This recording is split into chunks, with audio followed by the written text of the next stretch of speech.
before the succeeding owner went out to dig potatoes. The potatoes were already growing in the ground when he bought the farm, and as the old farmer was bringing in a basket of potatoes, it hugged very tight between the ends of the stone fence. You know, in Massachusetts, our farms are nearly all stone wall. There you are obliged to be very economical of front gateways in order to have some place to put the stone. When that basket hugged so tight, he set it down on the ground, and then dragged on one side and pulled on the other side. And as he was dragging that basket through, this farmer noticed in the upper and outer corner of that stone wall, right next to the gate, a block of native silver 8 inches square. That professor of mines, mining, and mineralogy, who knew so much about the subject that he would not work for $45 a week, when he sold that homestead in Massachusetts, sat right on that silver to make the bargain. He was born on that homestead, was brought up there, and had gone back and forth rubbing the stone with his sleeve until it reflected his countenance and seemed to say, "Here is $100,000 right down here just for the taking." But he would not take it. It was in a home in Newburyport, Massachusetts, and there was no silver there. All a way off. Well, I don't know where, and he did not, but somewhere else.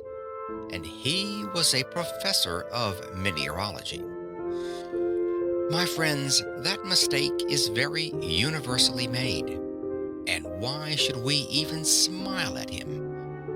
I often wonder what has become of him. I do not know it all, but I will tell you what I guess as a Yankee. I guess that he sits out there by his fireside tonight with his friends gathered around him, and he is saying to them something like this. "Do you know that man Conwell who lives in Philadelphia?" "Oh, yes, I have heard of him." "Do you know that man Jones that lives in Philadelphia?" "Yes, I have heard of him too." Then he begins to laugh and shakes his sides and says to his friends, "Well, they have done just the same thing I did, precisely." And that spoils the whole joke, for you and I have done the same thing he did. And while we sit here and laugh at him, he has a better right to sit out there and laugh at us. I know I have made the same mistakes, but of course that does not make any difference, because we don't expect the same man to preach and practice too. As I come here tonight and look around this audience, I am seeing again what through these 50 years I have continually seen. Men that are making precisely that same mistake. I often wish I could see the younger people, and would that the academy had been filled tonight with our high school scholars and our grammar school scholars, that I could have them to talk to. While I would have preferred such an audience as that, because they are most susceptible, as they have not grown up into their prejudices as we have, they have not gotten into any custom that they cannot break, they have not met with any failures as we have.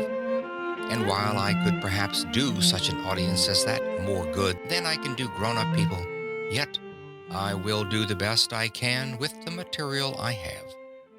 I say to you that you have acres of diamonds in Philadelphia right where you now live. Oh, but you say, you cannot know much about our city if you think there are any acres of diamonds here. I was greatly interested in that account in the newspaper of the young man who found that diamond in North Carolina. It was one of the purest diamonds that has ever been discovered, and it has several predecessors near the same locality. I went to a distinguished professor in mineralogy and asked him where he thought those diamonds came from. The professor secured the map of the geologic formations of our continent and traced it. He said it went either through the underlying carboniferous strata adapted for such production westward through Ohio and the Mississippi, or in more probability came eastward through Virginia and up the shore of the Atlantic Ocean. It is a fact that the diamonds were there, for they have been discovered and sold, and that they were carried down there during the drift period from some northern locality. Now, who can say, but some person going down with his drill in Philadelphia will find some trace of a diamond mine yet down here? Oh, friends, you cannot say that you are not over one of the greatest diamond mines in the world, for such a diamond as that only comes from the most profitable mines that are found on Earth. But it serves simply to illustrate my thought, which I emphasize by saying if you do not have the actual diamond mines, literally, you have all that they would be good for to you. Because now that the Queen of England has given the greatest compliment ever conferred upon American women for her attire, because she did not appear with any jewels at all at the late reception in England, it has almost done away with the use of diamonds anyhow. All you would care for would be the few you would wear if you wish to be modest, and the rest you would sell for money. Now then, I say again that the opportunity to get rich, to attain unto great wealth, is here in Philadelphia now, within the reach of almost every man and woman who hears me speak tonight. And I mean just what I say. I have not come to this platform, even under these circumstances, to recite something to you. I have come to tell you what, in God's sight, I believe to be the truth. And if the years of life have been of any value to me in the attainment of common sense, I know I am right. That the men and women sitting here, who found it difficult perhaps to buy a ticket to this lecture or gathering tonight, have within their reach acres of diamonds, opportunities to get largely wealthy. There never was a place on earth more adapted than the city of Philadelphia today, and never in the history of the world did a poor man without capital have such an opportunity to get rich quickly and honestly as he has now in our city. I say it is the truth, and I want you to accept it as such, for if you think I have come to simply recite something, then I would better not be here. I have no time to waste in any such talk, but to say things I believe. And unless some of you get richer for what I am saying tonight, my time is wasted. I say that you ought to get rich, and it is your duty to get rich. How many of my pious brethren say to me, "Do you, a Christian minister, spend your time going up and down the country advising young people to get rich, to get money?" Yes, of course I do. They say, "Isn't that awful? Why don't you preach the gospel instead of preaching about man's making money?"